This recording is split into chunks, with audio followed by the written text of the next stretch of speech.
বিশ্ব আজ এক নীরব দর্শক।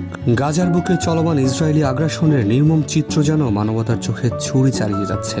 2023 সালের 7 অক্টোবর শুরু হওয়া এই ভয়াবহ সংঘাতে আজ পর্যন্ত প্রাণ হারিয়েছেন অর্ধ লক্ষাধিক ফিলিস্তিনি।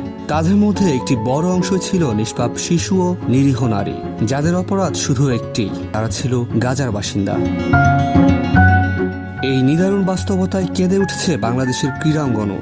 জাতীয় ক্রিকেট দলের তরুণ পেসার নাহিদ রানা সামাজিক মাধ্যমে গাজার ধ্বংসস্তূপের ছবি পোস্ট করে লিখেছেন, এই নিষ্ঠুরতার ভার আমাদের সবার উপর।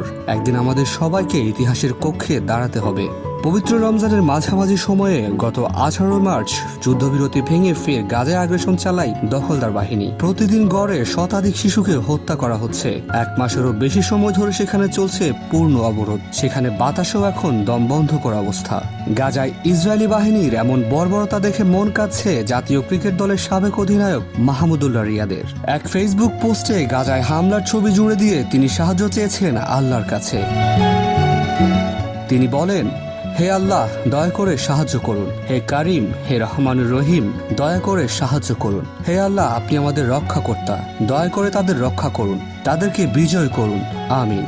এটা সহ্য করা যাচ্ছে না। হে রব, আপনি এক ও অদ্বিতীয়। মানবতার এই সংকটে পিছিয়ে নেই দেশের যুব ক্রীড়া উপদেষ্টা আসিফ মাহমুদ সজীব ভুঁইয়াও। জাতীয় ও আন্তর্জাতিক ক্রীড়া দিবস উদযাপনের দিন তার কণ্ঠে ধ্বনিত হয়েছে বেদনার বার্তা।